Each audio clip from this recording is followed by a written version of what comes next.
NBA mock trade void after Fred VanVleet injury.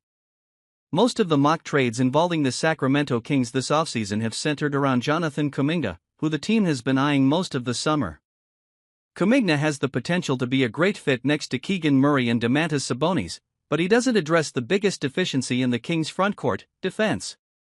VanVleet was not only a steadying presence on offense for Houston, but he was also one of their better defenders.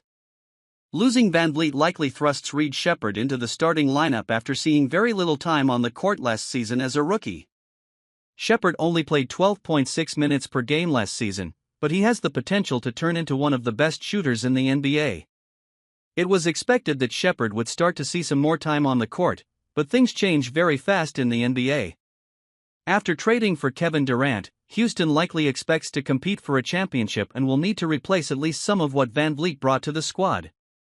Keegan Ellis isn't a one-to-one replacement for VanVleet by any means. VanVleet is much more of a true point guard, while Ellis is much more comfortable as an off-guard. The caveat to this is that Houston has Durant, Amen Thompson, and even Alperen Sengun, who can all handle the duty of initiating the Rockets' offense. It's a given that the Kings need wing help, but parting with Ellis shouldn't be something Sacramento is excited to do. Ellis is easily the Kings' best defender, and he may be the second-best shooter behind Zach LaVine. On any other team, I would argue that Ellis is the better player than Eason, and the Kings shouldn't even entertain this deal. However, the Kings have no easy path to giving Ellis the minutes he deserves. Losing Ellis would definitely hurt, but Eason would be a great fit on the Kings. He's 6'8", defends at a very high level, and has been an above-league average shooter each of his years in the league. He's not the spot-up shooter Ellis is, but at 34.5% for his career, Eason isn't someone teams can help off of behind the line.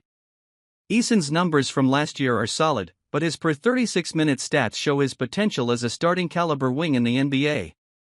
Adjusted to 36 minutes of action, Eason averaged 17.4 points, 9.2 rebounds, and 3.8 steals/blocks per game.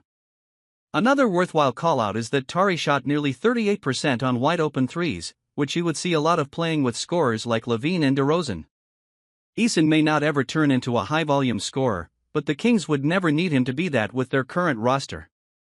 Taking into account their ages, contract situation, and skill sets, this would be a smart business decision for Scott Perry and the Kings. Eason will be a restricted free agent next summer, while Ellis will be unrestricted if Sacramento doesn't extend him during the season. Eason is also younger, fills a bigger need, and the Kumigna